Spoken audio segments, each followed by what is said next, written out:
vocês podem ver, não estou em condições físicas perfeitas, né? Assim, eu e uma boa parte da população brasileira estamos sendo acometidos de uma virose tenebrosa, desconhecida, enfim, com um pouco de sorte vai exterminar todo mundo. Mas enfim, o ponto que eu vou falar aqui é, como o Gustavo falou do meu trabalho na Comissão Nacional da Verdade, né, e de como na época da Comissão Nacional da Verdade se desenvolvia uma discussão sobre o que poderia vir a ser, né, digamos, as suas reverberações, aquilo que se sucederia a ela, né. E o que estava na crista do momento, o que estava na mira naquela época, era a constituição de uma comissão da verdade indígena, né. Muito se falou e nada se fez, como nós sabemos hoje, né. O bom de olhar para o passado é quem sabe a gente consegue olhar para o bom de estar no futuro, né? Você olha para o passado e vê assim, cara, como a gente sonhava, como nós éramos inocentes naquela época, achando que isso seria possível naquela conjuntura tenebrosa que já se formava e que hoje está consolidada, né? Mas uma das questões que surgiram ali foi um debate, finalmente foi um debate sobre os limites, né, do que se chamava de justiça de transição, né, na época, ou justiça reparativa, e especialmente no que diz respeito aos direitos dos povos indígenas, né.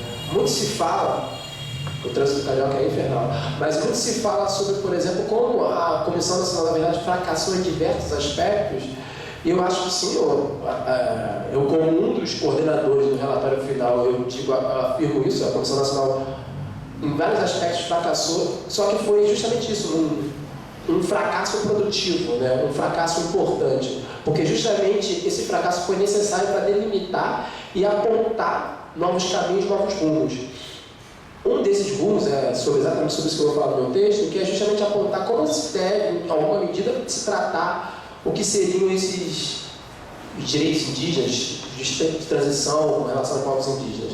Bem, vou ler, né? No dia 19 de setembro de 2014, a Comissão de Anistia concedeu a 14 indígenas Aqueuara, popularmente conhecidos como Sul do Pará, a condição de anistiados políticos, oferecendo-te reparação pelas violações de seus direitos durante a ditadura militar, mais especificamente durante a campanha de repressão à Guerra do Araguaia. Foram reconhecidos os crimes de exceção praticados pelos militares e agentes do Estado contra membros desse povo, que na época pouco ou nada falavam de português e contavam com um pouco mais de 60 pessoas. O fato detalhado, eu acho que a Yara vai falar melhor sobre isso, né? Mas basicamente durante os anos de 1962 e 1973, as imediações da aldeia foram utilizadas como base avançada pelas tropas do Exército e esses 14 indígenas foram utilizados contra a sua vontade, sob tortura, como batedores do Exército Brasileiro, enquanto mulheres e crianças e idosos eram mantidos em uma situação de cárcere privado. E assim, eu falo essa palavra sem nenhum tipo de...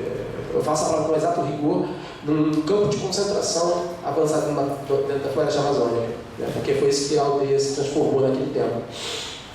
Bem, a partir de hoje, a história do Brasil tem que ser contada diferente, declarou na ocasião do julgamento o então presidente da Comissão de Anistia, Paulo Abrão. Marco histórico, de fato, naquele momento, pois nutria-se esperança de que a sentença não coroasse apenas, e esse apenas na atual conjuntura já é algo bastante significativo, sabemos, o reconhecimento oficial dos crimes cometidos por agentes do Estado contra indígenas, mas do reconhecimento de que, nas palavras do próprio presidente, o então presidente, o conjunto de uma comunidade indígena também foi vítima da ditadura militar. Contudo, como o tempo comprovou, infelizmente, aquilo que se imaginava ser o primeiro pedido de desculpa formal do Estado brasileiro ao povo indígena não passou de um mero ato simbólico. Com efeito, pois o gesto reparativo já de princípio esbarra nos limites formais da própria Comissão de Anistia, estabelecido naquelas leis de 9.140, enfim, que opera por meio de compensações financeiras que tomam por base atividades laborais dos afetados. Assim, ainda que o Estado, por meio da comissão, tenha reconhecido de maneira inédita a pertinência da questão, que tenha reconhecido que suas ações durante a ditadura afetaram não apenas os 14 anistiados, mas o conjunto de uma comunidade indígena, ela, por sua própria definição, se mostrava incapaz de repará-lo. Cuidado aí.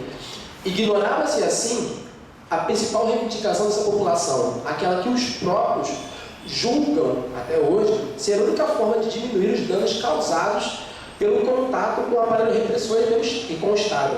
A demarcação de suas terras que foram tomadas pelo Estado e entregue a fazendeiros e regionais como parte deliberada de um esforço de contenção guerrilha.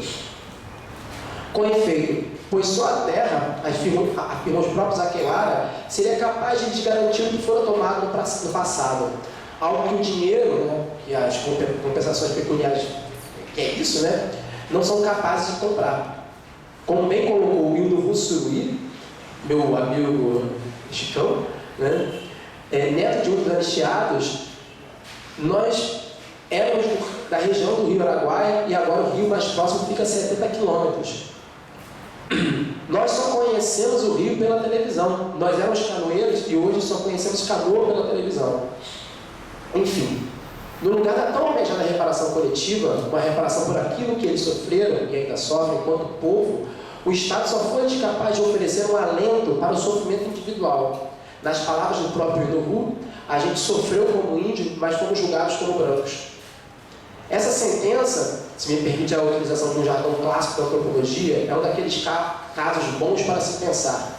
E não apenas para expor, como demonstrei em outras oportunidades, os limites da justiça de transição, ou as bases eurocêntricas dos direitos humanos, enfim. Mas por algo ainda mais profundo, as reverberações, a persistência de uma demência totalitária. É uma palavra forte, eu tenho plena consciência, eu ainda vou usar outras piores aqui, mas creio que se trata de uma noção essencial para compreender o que se passa. Talvez alguns dos presentes já imaginam, já tenham detectado um certo ar de família arenitiano. De fato, me inspiro aqui na forma como esta autora descreve os regimes totalitários, mas especificamente na maneira como estes se tornam capazes de controlar a experiência dos indivíduos, ao ponto de dotar os relatos que dão conta de sua perversidade, do seu lado cru, da sua realidade, de uma certa atmosfera de sonho, uma atmosfera de realidade. Como, por exemplo, hoje, até hoje são encarados, por parte considerável da população e pelos nossos dirigentes, os relatos de tortura e desaparecimentos forçados ocorridos durante a ditadura militar ou, no presente, em delegacias policiais ou nas favelas cariocas.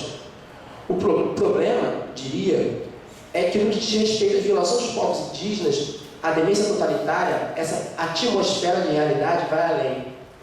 Basta oferecer a uma pessoa minimamente razoável, digo, dessas que não votaram no atual presidente, os números iniciais da contagem de vítimas indígenas. Apenas mortos e desaparecidos, não estão todos torturados durante a ditadura militar. E não importa se você oferece o que seria atualmente o número, a projeção mais otimista, 8.000 pessoas, enfim, mesmo que fossem 3.000, 2.000, pouco importa esse número em tese, né? Porque você vai ver que as pessoas razoáveis, agindo com incredulidade. E isso não se estranhar, assim, porque como que aconteceu isso? Como 8.000 pessoas foram mortas e ninguém falou? Como 8.000 pessoas foram massacradas e nada se fala sobre essas pessoas? Porque quando a gente vai falar sobre memória, justiça de transição, ditadura militar, esse número se reduz aos 432, que são isso, né? Que são 34, que são reconhecidos pela Comissão de Anistia, né, hoje em dia. A ideia de que não é possível sempre paira no ar quando você oferece a alguém esse número.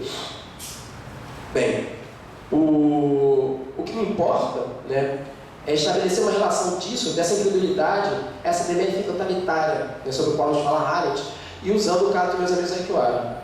Bem, o elemento fino do diagnóstico de Arendt é o de que a descrença se dá tanto por parte daqueles que a escutam como por parte do emissor, que permanece sempre como uma vítima de dúvidas quanto à sua própria veracidade, como se ele pudesse ter confundido um pesadelo com a realidade, buscando assim mecanismos dispositivos capazes de amenizar o horror da descoberta de que tudo é possível diante do Estado. O que quero dizer com isso? Que mesmo eu, né, que como o Gustavo falou, fui ao lado da Yara, coassinei, né, nós fizemos aquele estudo sobre as violações sofridas pelos Aquelara, né, fui incapaz de perceber ou crer na real dimensão das violações de direitos dos meus amigos. Não compreendi, por exemplo, que se tratava ali de uma tentativa de genocídio e não simplesmente de maus tratos individuais ou algo do tipo.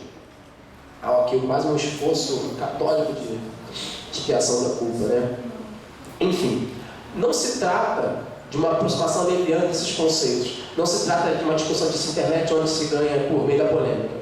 Quando digo aqui que se trata de um caso de genocídio, remeto-me à lei número 2.889, de 1º de outubro de 1956, né, que define, baseado em tratados internacionais, o crime de genocídio da seguinte maneira: quem, com a intenção de destruir, no todo ou em parte, grupo nacional, étnico, racial ou religioso como tal, 2 pontos.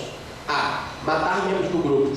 B. Causar lesão leve à integridade racial ou física de membros do grupo. C. Submeter intencionalmente o grupo a condições de existência capazes de ocasionar a destruição física total ou parcial.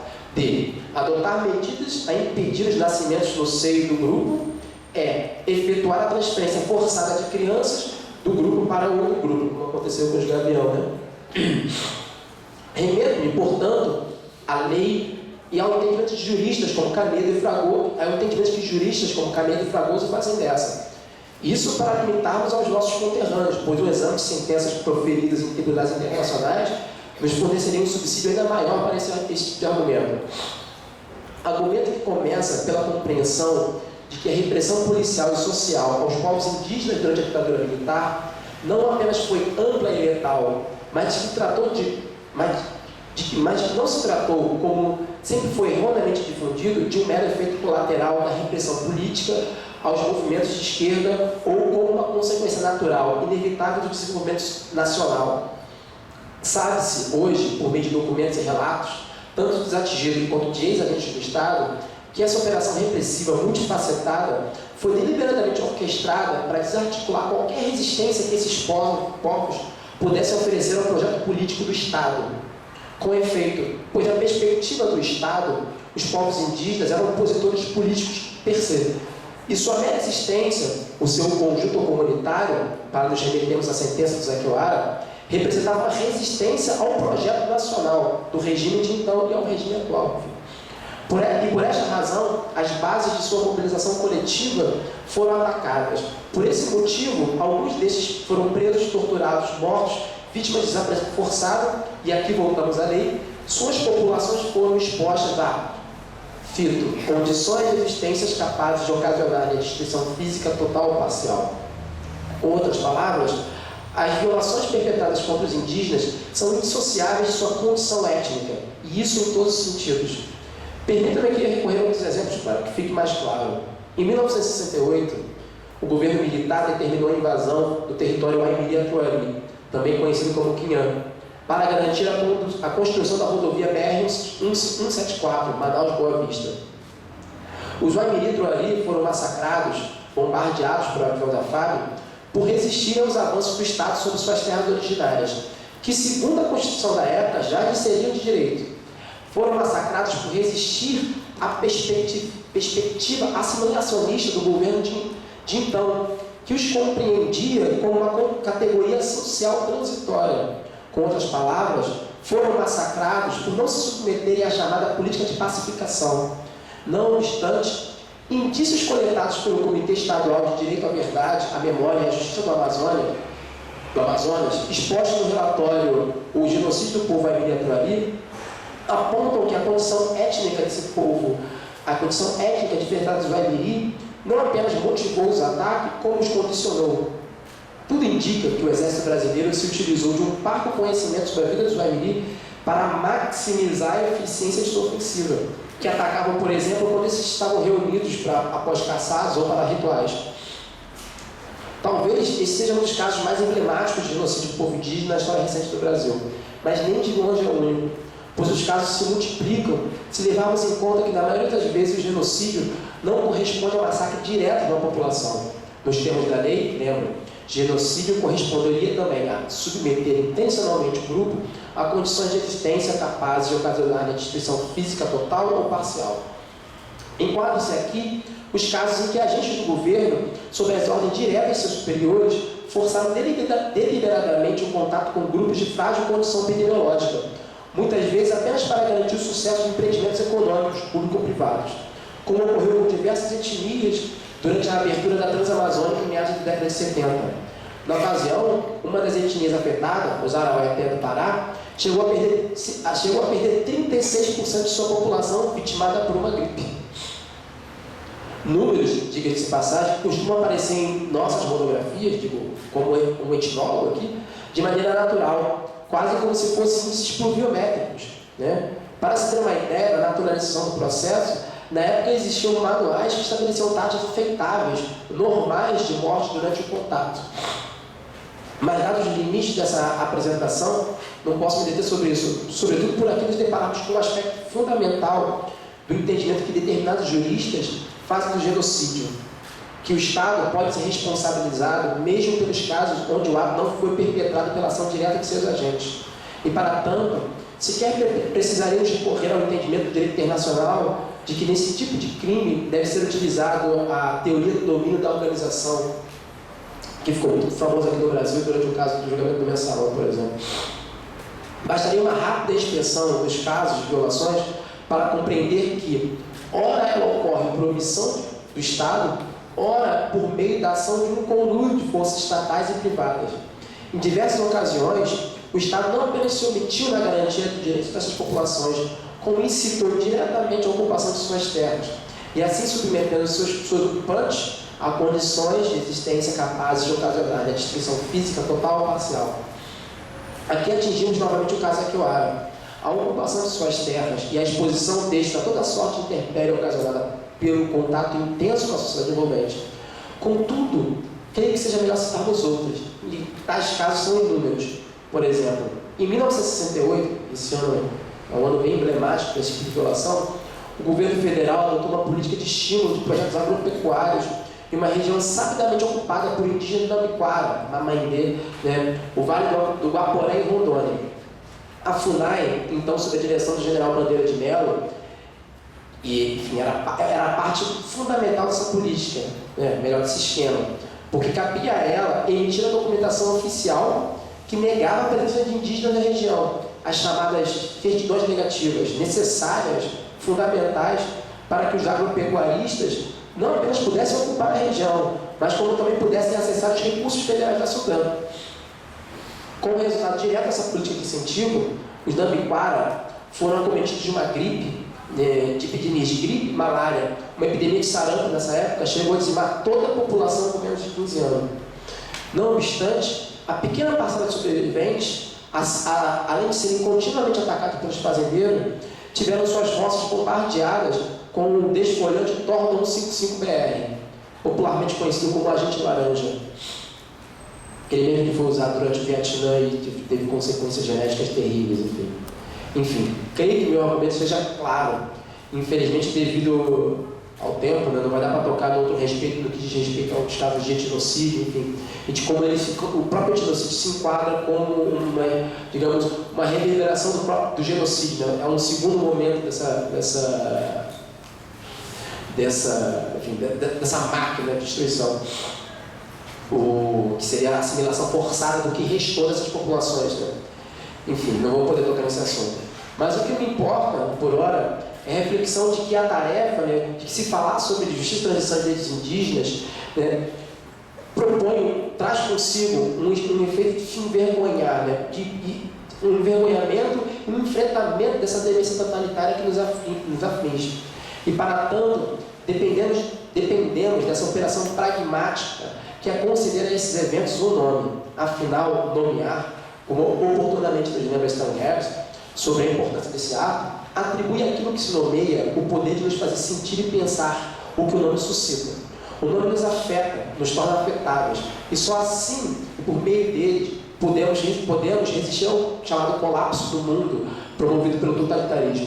O descolamento do homem do mundo sociopolítico. Só ele, o nome, nos permite ver a verdadeira face do horror desses regimes. Só ele nos permite experienciar aquilo que já foi chamado de mal radical. A palavra, o nome em questão, é genocídio, e não contato, e não é fricção interétnica, não são taxas aceitáveis de perdas populacionais, não é epidemia, não é desenvolvimento. E como bem me mostrou a primorosa tese de uma indígena canadense, chamada Barbara Cass, tampouco taxas de suicídio devem ser encaradas dessa maneira. A tese dessa indígena é sensacional porque ela vai mostrar como as taxas de suicídio de populações indígenas, é sensacional, eu digo aqui no sentido assustador da coisa, como as taxas de suicídio, que normalmente são encaradas de uma maneira para um viés de uma leitura da nossa psicologia, nessas populações devem ser encaradas como reverberações do ato genocida, uma vez que as causas desse ato, a causa do suicídio, é muitas vezes atrelada a uma condição de miséria absoluta, no sentido, não miséria de desenvolvimento econômico, mas no sentido de uma relação violenta das quais indivíduos dessas populações optam deliberadamente por ceifar suas vidas do que viver naquelas condições. Aquilo que ela escreve sobre a condição de vida das populações do norte do Canadá se aplica diretamente ao Brasil, uma vez que você tem que ter sempre em mente que as taxas de suicídio dentro de populações indígenas às vezes chegam a ser 10 vezes maiores do que as populações do entorno, como no caso dos Rúpida ou dos Guarani Kaiowá. Enfim, trata-se, todas essas palavras que eu falei, trata-se de expressões, reverberações do genocídio, de múltiplos genocídios, uma estrutura que sabemos não começou com a ditadura e definitivamente não acabou com ela. Pelo contrário, ganha força a cada dia, e não apenas pelas mãos daqueles que puxam o gatilho ou que assinam documentos, mas também por meio das mãos daqueles que não creem em sua dimensão. De fato, se existe um ano que nunca acabou, esse ano é 1500. Esse ano reverbera e transforma a cada dia. É isso.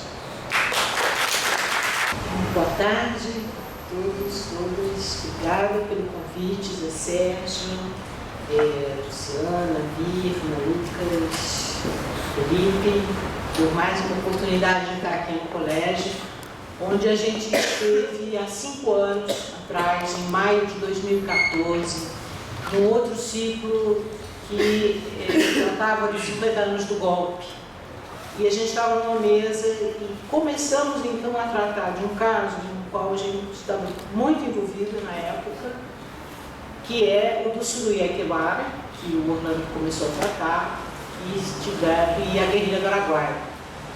E então, a gente teve eu lembro que era dia 20 de maio de 2014, e no dia 13, ou seja, uma semana antes, então, nós tínhamos entregue o relatório à Comissão Nacional da Verdade em Brasília. Isso foi em maio. Eu vou retomar aqui essa história, vou fazer menção assim, fazer uns flashbacks, porque muitos de vocês acho que não estavam naquela sessão em maio aqui no colégio. Mas agora, retomando, fazer assim, a título de contribuição para o entendimento desses processos ainda recentes e pouco analisados, pouco conhecidos, né?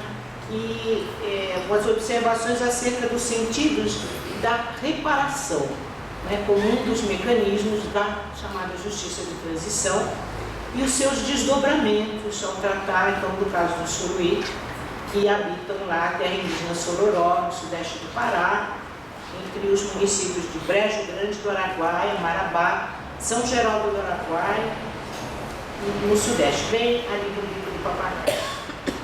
Em 19 de setembro de 2014, então, a gente teve em maio, isso aqui não tinha ocorrido ainda, que o Orlando também relatou.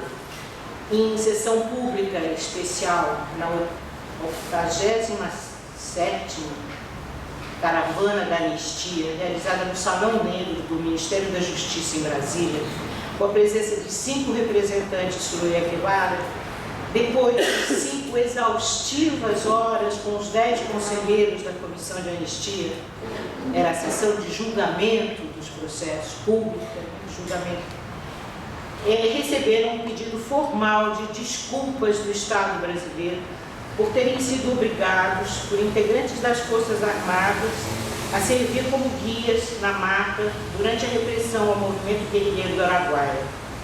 13 foram nominalmente declarados anistiados políticos, com direito à reparação econômica em prestação única, equivalente a um período arbitrado de 1972 a 1975, aspas, por insuficiência de provas. Eu vou ler para vocês a declaração do Paulo Abrão, que é presidente da Comissão de Anistia, a qual o Orlando também se referiu, naquele dia. Na data de hoje, dia 19 de setembro de 2014, o Estado brasileiro reconhece oficialmente que 13 indígenas suruís também foram atingidos pela repressão durante a guerrilha do Araguaia, ao lado de tantos outros camponeses e outras pessoas que também foram instrumentalizadas para os fins e os propósitos da repressão. E aquilo que até o presente instante era mera presunção, ou seja, o fato de que o Exército reprimiu toda a comunidade local ao também reprimir e fazer caça aos guerrilheiros, e, portanto, era presumível que isso atingisse não apenas os camponeses, mas também as populações indígenas que ali viviam, naquela região que foi declarada uma área de perseguição. Marabá foi a área de segurança nacional, um parênteses aqui, de 71 a 87, e sendo que era uma área vigiada, conforme a Procuradoria-Geral da República em Marabá constatou, até 2009. Isso é muito importante naquela região. O que era apenas uma presunção, a partir de hoje, a história tem que ser complementada. A história da ditadura no Brasil tem que ser complementada para dizer que também populações indígenas foram vitimadas pela repressão e que Muruá, Guarani, Auaçaí, Aricaçu, Queiué, Umaçu, Api, Tiwacu, Taué, Guaiuera, Mararí, Icatu e Tiremé são declarados por unanimidade anistiados políticos brasileiros.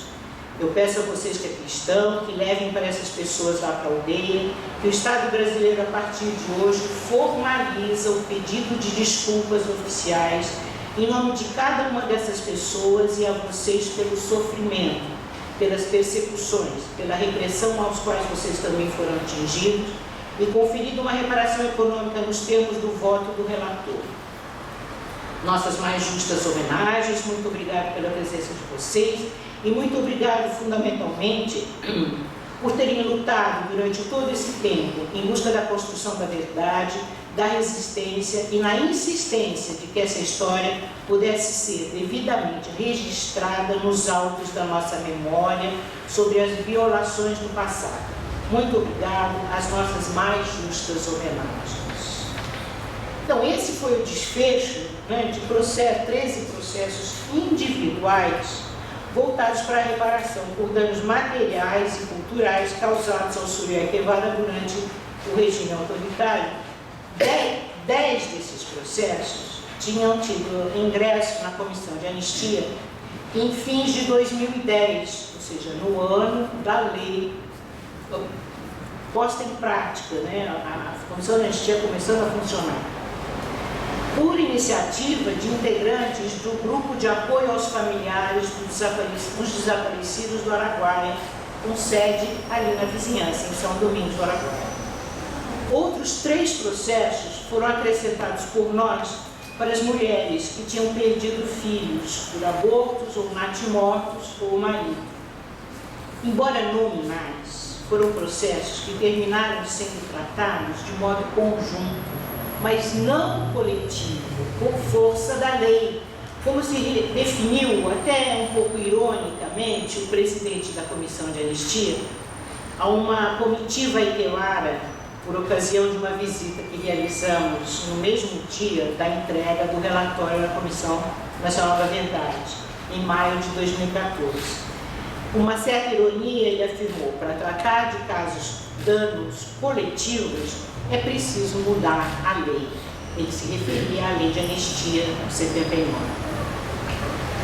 Havia ainda um 14º processo nesse bloco na Comissão de Anistia, apensado por nós em meados de 2013 aos demais, em nome de Mairá Suruí, chefe hereditário do Zaiquewara e presidente da Associação Indígena Suruí Aquewara da Terra Indígena Sororó.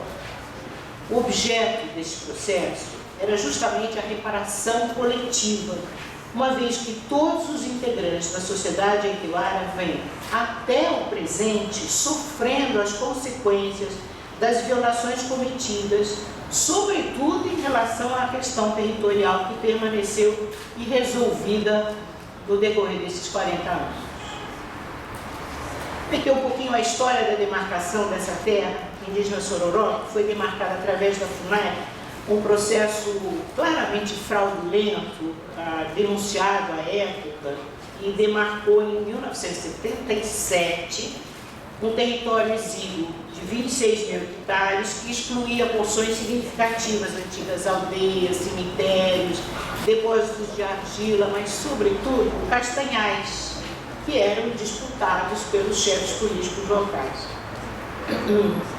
Sucessivas tentativas de revisão dessa demarcação foram realizadas por nós em 1983, que foi o ano da homologação da terra, uma proposta que aumentava, duplicava o tamanho da área, que permaneceu engavetada até antes ainda da Constituição, um parecer do Ministério da Reforma Agrária favorável à demarcação daquele território que crescia então para 50 mil hectares, incluindo aquelas áreas que tinham sido excluídas.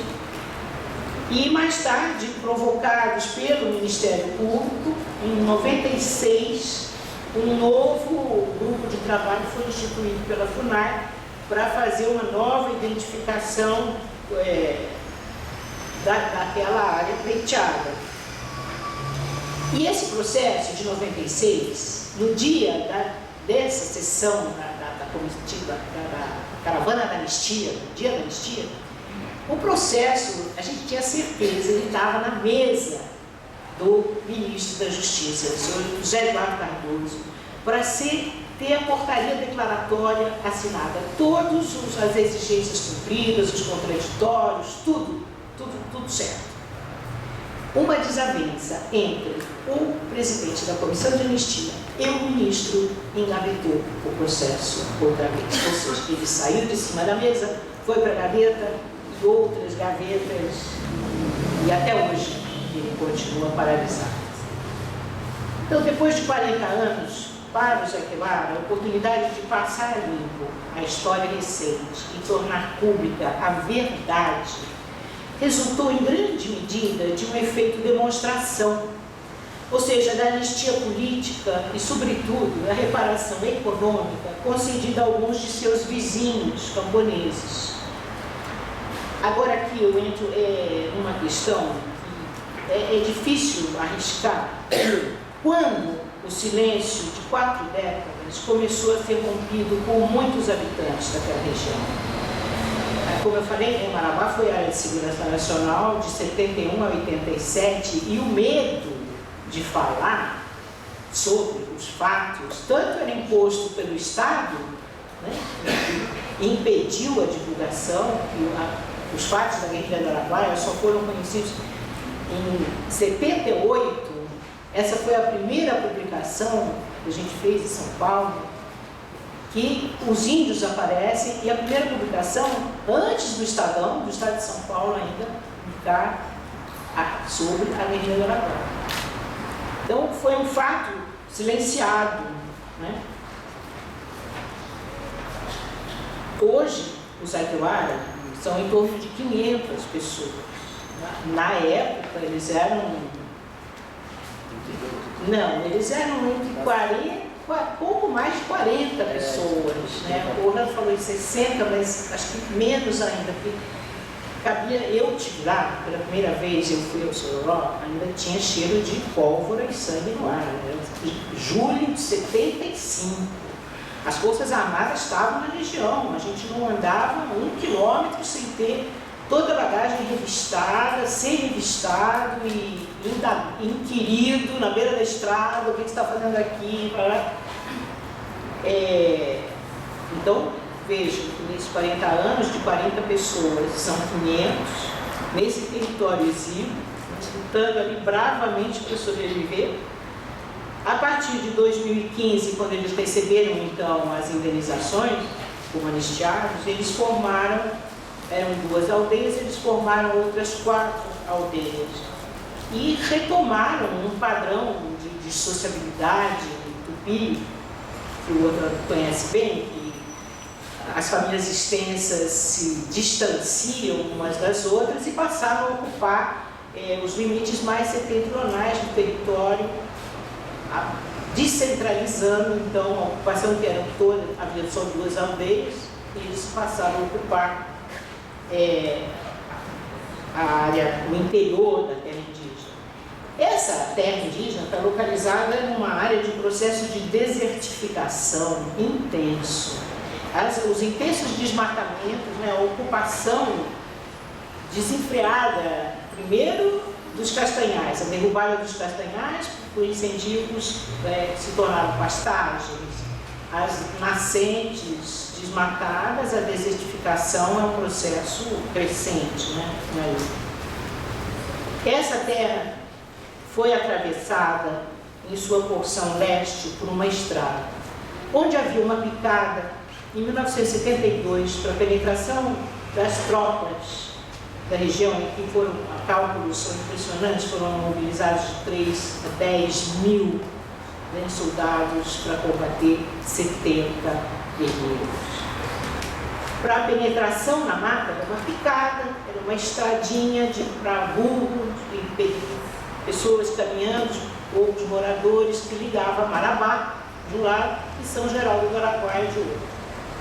Mas em 72 o Exército abriu essa picada, se tornou uma estrada operacional, eles fizeram 3, a OP1, a OP2, Operacional 2, que cortou essa área de Castanhais, que viria a ser a terra indígena Sororó, e a OP3, para sair da Transamazônica, que também estava sendo aberta, e entrar e chegar nas margens do Araguaia.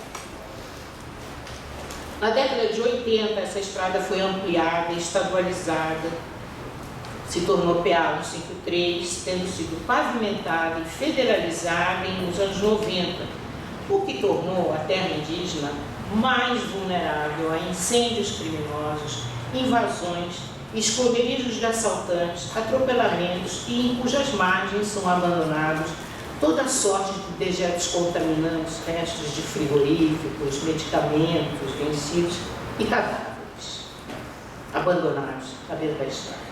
Não é de hoje, a gente vai voltar essa história dos cadáveres ali na beira da estrada, quase da guerra. E em relação à estrada, houve um procedimento através da Procuradoria em Marabá, aberto já tem anos, isso eu não sei se 2005, 2006, voltado para as compensações pelo DENIT face ao processo de licenciamento ambiental para a abertura da estrada, para alargamento, pavimentação, não contou, não considerou o Jaqueluara e nem a terra indígena ali. Recentemente, muito recentemente, ao indagar sobre o procedimento na Procuradoria em Marabá, os representantes da Jaqueluara foram surpreendidos com a informação de que havia caducado por decurso de prazo. Estava arquivado, morreu o processo. Bom, agora se estuda um novo procedimento em vias de elaboração, também através da Procuradoria, mas com assessoria da Nadine, que não está aqui hoje, mas é com a assessoria dela, e vai se propor o desvio do traçado da estrada, esse limite que vai aproximar os municípios de Palestina e Brejo Grande do Araguaia, mas dessa vez costurando um acordo com as administrações desses municípios que vão ser beneficiados com o desvio da estrada, tirando então de dentro da terra indígena. Isso é um projeto. Neste processo verifica-se então duplamente a incúria do Estado, né? Porque não raras vezes a atuação da própria Procuradoria, quer dizer, um aliado constitucional, está lá no artigo 232 da Constituição,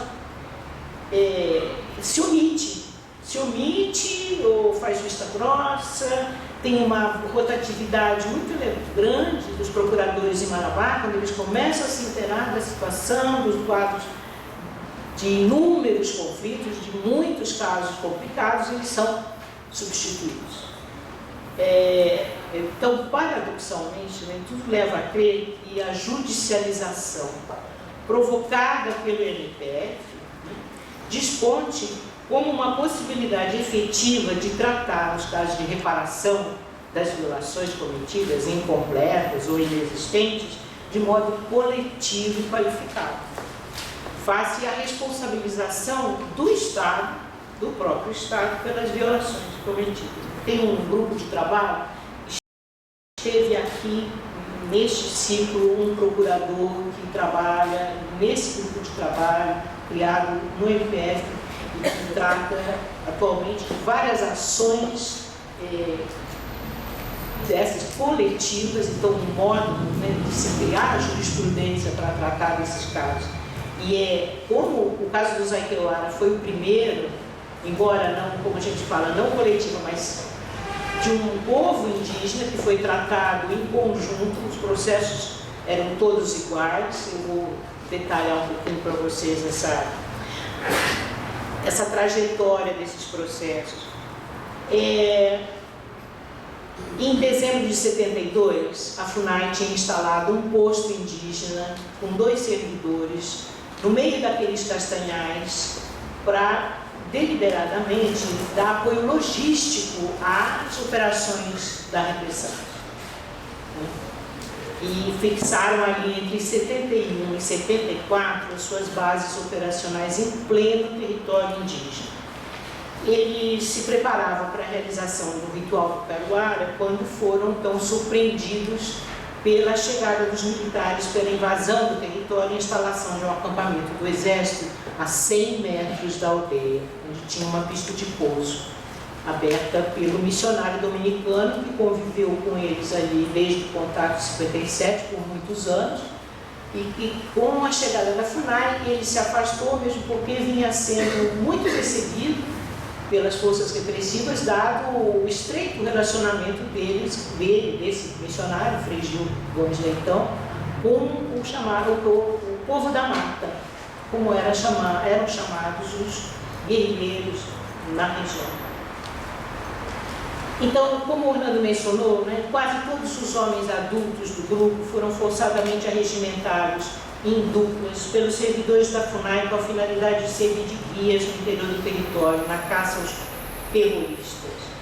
Praticamente monolíngues, sem entender o que se passava, sofreram maus tratos, intimidação e torturas ao serem obrigados a permanecer dias na mata, caminhar horas seguidas, muitas vezes com escudos humanos, dormir ao relento, com chuva, impedidos de acender fogo, comendo carne, chá cru, como eles falam, com fome, com sede, tendo que transportar carga pesadas às costas para os militares, assim como cadáveres envoltos em sacos plásticos. Na base de São Raimundo, um pequeno povoado vizinho à aldeia, onde o exército tinha sua base, eles tinham que depositar esses cadáveres nos helicópteros dos Marehai, como os índios chamam, os militares. E os Zaiquewara foram testemunhas populares de muitas das prisões daqueles que seriam executados aí, os desaparecidos do Araguaia. 4 homens adultos, todas as mulheres e as poucas crianças que permaneceram na aldeia foram tratados como prisioneiros de guerra, diuturnamente vigiados e impedidos de realizar suas atividades de subsistência, de arroça, de caçar e pescar, com voos rasantes de aviões e helicópteros sobre a aldeia que erguiam a cobertura das casas de palha, provocavam um pânico. Tiveram incendiadas suas provisões de milho e arroz. Eles iam realizar o ritual do Caruara, então tinham as provisões de milho e arroz para o ritual, foram incendiadas, assim como a própria aldeia, as casas e todos os seus pertences. As mulheres que estavam grávidas abortaram seus filhos natimortos devido, segundo elas, aos intensos tiroteios, rajadas de metralhadora, bombas e granadas lançadas nas redondezas, onde o terror de Estado então se instalaram durante as chamadas campanhas das forças repressivas. Foram 3 nesse período. Tem uma carta, que eu vou ler um trecho para vocês, do Ibengu, que o nosso grande Chicão, que é diretor da escola lá, ele foi uma das pessoas que estava na comitiva no dia da Comissão de Anistia, depois da entrega relatório e depois na Comissão Nacional da Verdade também.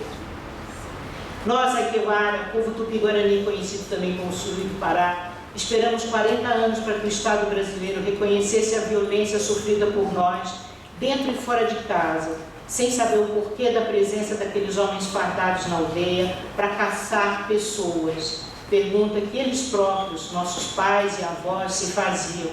Por que os Marehai militares estavam matando aquelas pessoas ali no Araguaia? Durante 3 anos, os Zaiquewara viveram assustados quando ouviam qualquer barulho de carro ou avião. logo pensavam que iriam ser mortos. Muitos tinham insônia, não conseguiam dormir tranquilos, porque o tempo todo eram ameaçados por soldados do exército, que diziam para fazer as crianças calarem a boca. Ele era uma das crianças. Senão, todos vocês vão morrer. As mulheres ficavam apavoradas ao ouvir a tradução de quem sabia falar um pouquinho português, que os soldados estavam ordenando que as crianças calassem, e se fizessem qualquer barulho, eles matariam todos. E todos os homens adultos da aldeia foram levados para servir de guias para os Marechais na mata, que conhecemos bem porque é a nossa terra. Sem comer direito, andando por dias e dias, obrigados a levar cargas às costas, aos empurrões e gritos, dormindo ao relento na mata e adoecendo. Por mais que seja feita uma reparação, nunca sairão da memória do povo Aykewara as cenas de terror e tortura que todos na aldeia presenciaram e sofreram no período de repressão à guerrilha do Araquara, sendo prisioneiros em suas próprias casas, mantidos em cárceres privados, sem direito de buscar o seu próprio alimento. Crianças, idosos e mulheres passavam fome porque lhes fora tirado o direito de ir e vir em nossa própria terra. Por muitos e muitos anos ouvimos essa história contada pelos nossos avós desde quando éramos pequenos. Hoje somos pais e alguns já são avós ou avós. Agora entendemos por que eles nos contavam. É porque temos que continuar contando através das narrativas, como são repassados os ensinamentos e as histórias do povo Aykewara para nossos filhos e netos. No meio de tantas lindas histórias que aprendemos ouvindo para poder repassar adiante de geração em geração, para que nunca acabe ou morra. Não era dessa maneira que nós gostaríamos de fazer parte da história do nosso país. É triste saber e viver na democracia para a qual foi preciso lutar e perder muitas vidas, ter essa liberdade que hoje temos, que custou vidas de verdadeiros heróis que não podem jamais ser esquecidos e cujas lutas foram interrompidas com violência e mortes. Graças a essas corajosas pessoas é que temos nos manifestado para fazer valer nossos direitos garantidos na Constituição, mas principalmente ao nosso território, incluindo a terra indígena do Apecoaquera, dívida do Estado, cuja reparação, esta sim, de caráter coletivo, ainda estamos aguardando. São direitos de cidadania dos quais nós, povos indígenas, permanecemos excluídos e pelos quais ainda lutamos. Então é possível a gente afirmar que esse período descrito então pelo Ivan Hu, que é um homem de seus 45 anos, É uma idade. 38. Esse período equivaleu à tortura. A tortura é um crime de lesa humanidade imprescritível, né, em que a perda do território caracteriza até o presente o aspecto não reconhecido de modo coletivo. Ou seja, a concessão da anistia política e sua consequente reparação individual e econômica observou tão somente os critérios vigentes no rito processual, tal como previsto na legislação, em que deveriam ser identificados atos de exceção perpetrados de modo individualizado, assim como perseguição política sofrida como justificativas para a anistia. Um dos critérios comumente usados é a perda do vínculo laboral. Ou seja, a comissão de anistia, os conselheiros, não tinham o menor preparo para lidar com aqueles processos que escapavam completamente da compreensão deles. Através das provas testemunhais anexadas por nós aos processos da comissão de anistia, qualificou-se a comprovação do fato da exceção ter havido de modo ampliado a extirpação do convívio familiar, como ressaltou o presidente da comissão de anistia no dia do julgamento, parece ter sido um argumento que prevaleceu para caracterizar os atos de exceção ampliada havidos, né? A intervenção no território indígena, a ocorrência de trabalho forçado para acompanhar as tropas, cárcere privado, lesões físicas, humilhações, ameaças, danos materiais e psicológicos. Eles caracterizaram, enfim, como ambiente de exceção. Um fato significativo, voltando um pouquinho, em 2009, quando 4 depoentes foram a Guevara, 4 homens que tinham participado daquelas ações, foram espontaneamente à Procuradoria Jurídica em Marabá prestar seus testemunhos. E foi a primeira vez, e foi o primeiro importante reconhecimento por parte de um ente público federal das graves violações que haviam sido cometidas ali.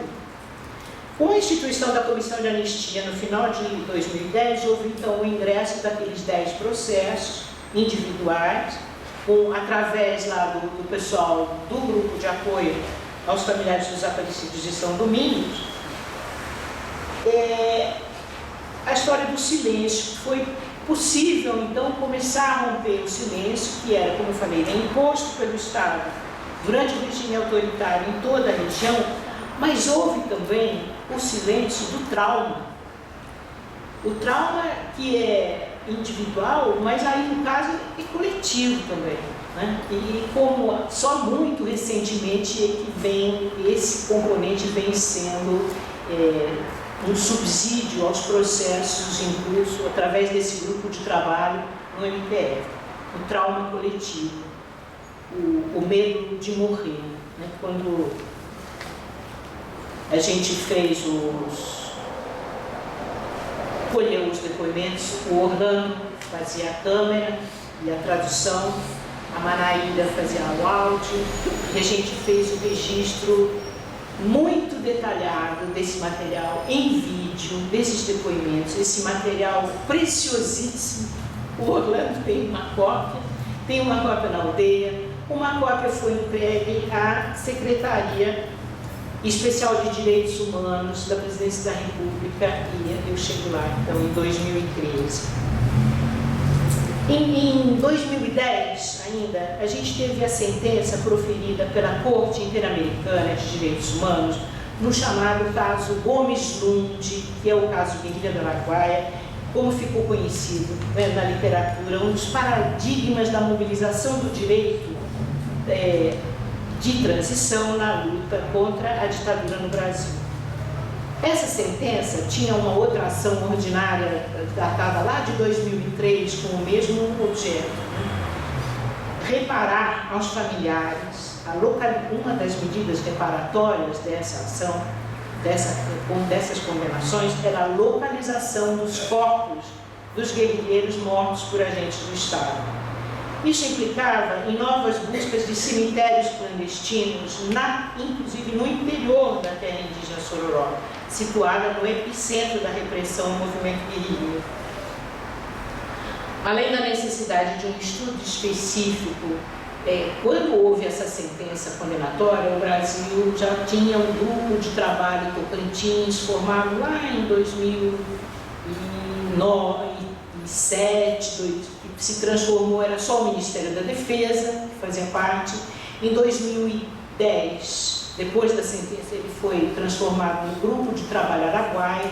Foram incluídos o Ministério da Justiça e representantes da Secretaria Especial de Direitos Humanos, da Comissão Especial sobre Mortos de Desaparecidos. E com o objetivo, então, de buscar os corpos. Só que dentro da terra indígena Sororó, desde 75, quando eu estive lá, já se sabia de operações de limpeza que o Exército tinha promovido para recolher os despojos que tinham ficado ali na beira da estrada, naqueles cemitérios clandestinos. Então, em meados de 2012, teve uma visita do grupo de trabalho Araguaia às aldeias Sororó, e um representante convidado do Museu Geld salientou que ali era uma situação totalmente específica, particular, que precisava de um estudo específico de cunho antropológico. E a essa visita do GPA seguiu-se uma outra, de uma comitiva da Comissão de Anistia, e no final do mesmo ano, que foi 2012, estava instituída então a Comissão Nacional da Verdade, também os representantes da Comissão Nacional da Verdade e Comissão Estadual da Verdade. Bom, isso causou, evidentemente, uma certa confusão para eles, porque tantas pessoas querendo saber e tratar do mesmo assunto, do mesmo período e tal. Então, para o tal estudo específico, os Suruí Arquivara nos indicaram para coordenar esse estudo. Então, tinha aí foi com uma honra extrema que a gente fez, né, realizou esse trabalho, porque por que não podia ser qualquer pessoa para ouvir? Né? Eles queriam contratá-los e eles falavam, não, é ela quem vai fazer, a gente vai falar, é para ela. Então era uma escuta legitimada, né? Foi o que a gente fez junto ao reunir.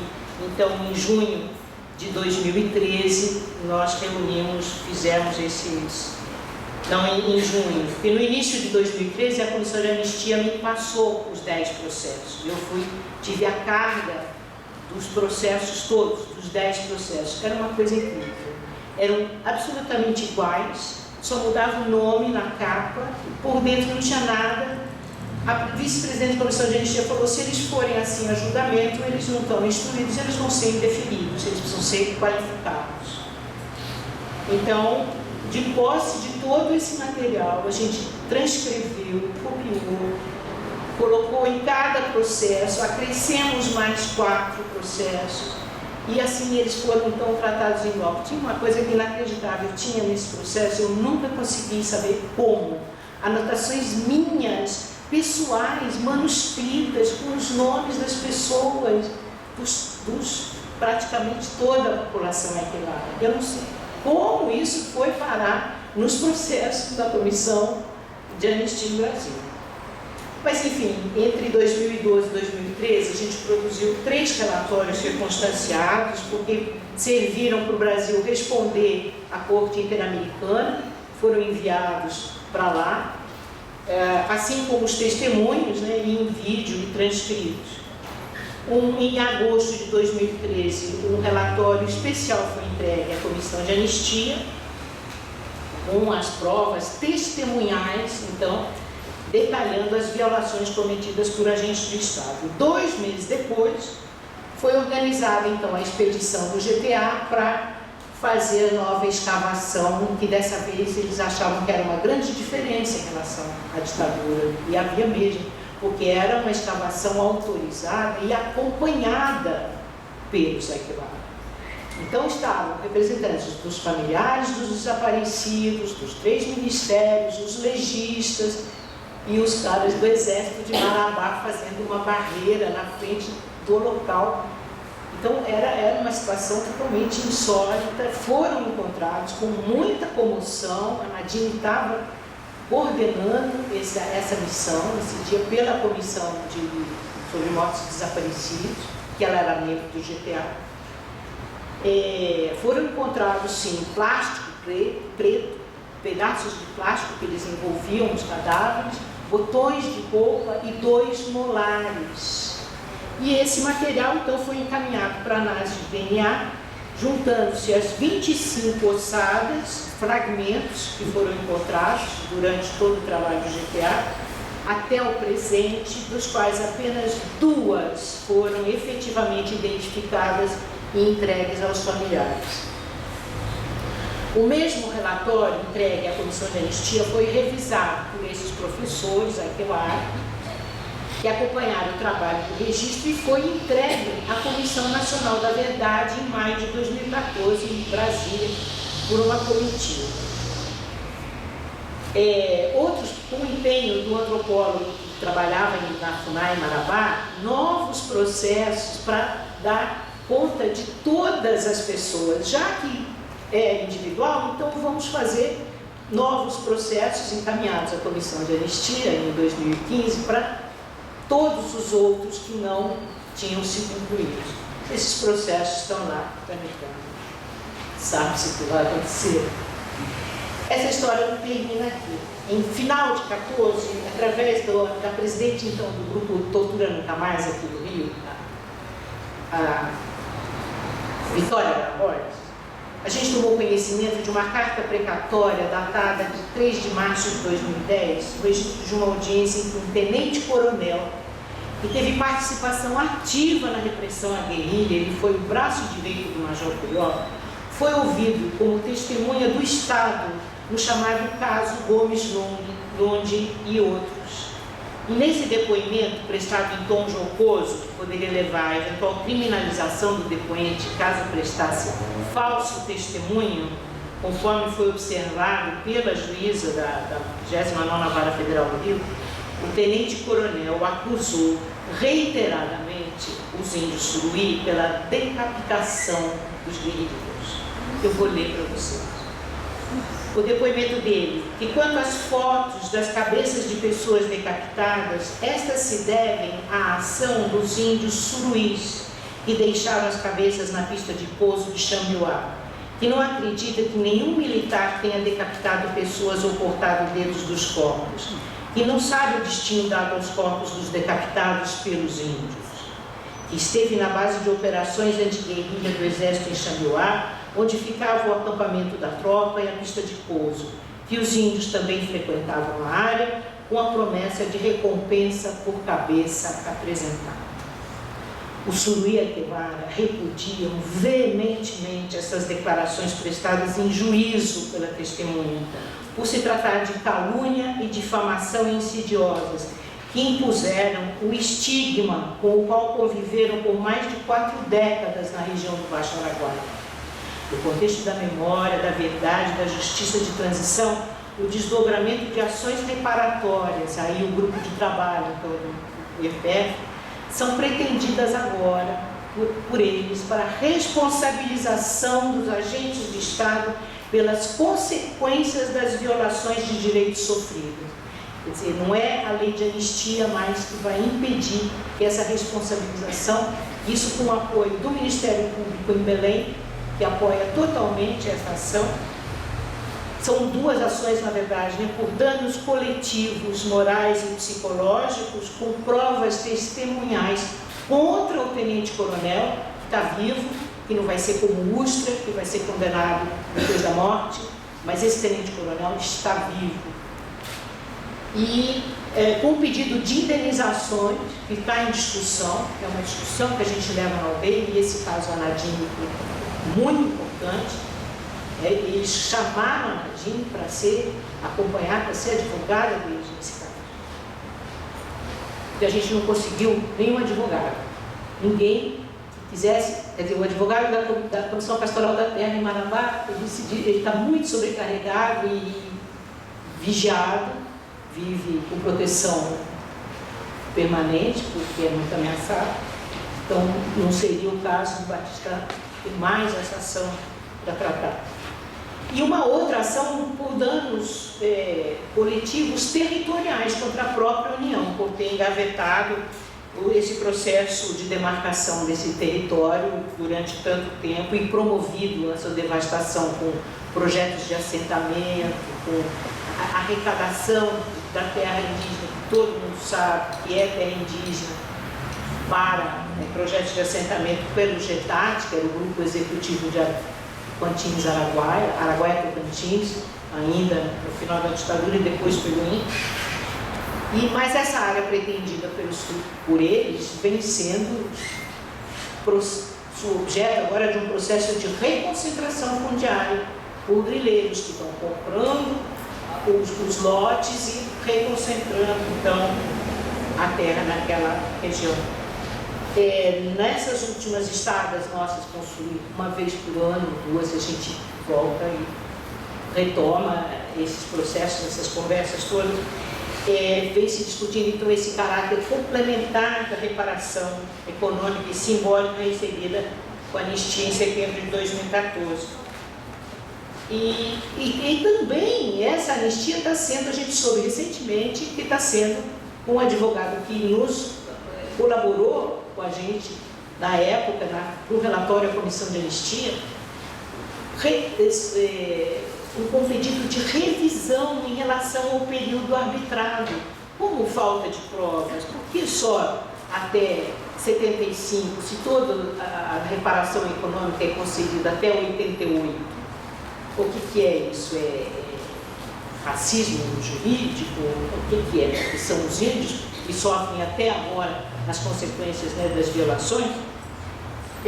Então, essas possibilidades de novas ações contam com o apoio da PGR em Belém, como eu falei, e poderão vir a contar com o respaldo desse grupo de trabalho criado recentemente no MPF, que vem ajuizando ações reparatórias, no caso do massacre dos Kinja, o Vamília Troaricola se mencionou, há uma ação coletiva em curso, e também dos Krenak, que o Douglas vai falar para a gente, em relação à guarda rural indígena e à fazenda Guarani, que eram campos de concentração também dentro de terra Krenak.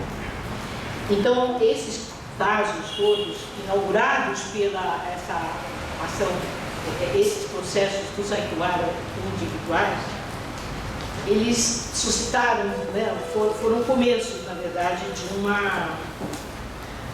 uma longa jornada, né, em que se busca, na verdade, são critérios mais pertinentes para essas reparações possíveis, formação de jurisprudência mesmo necessária para avançar no reconhecimento de sujeitos de direitos coletivos específicos, né, que tem uma especificidade étnica significativa. Obrigada, gente.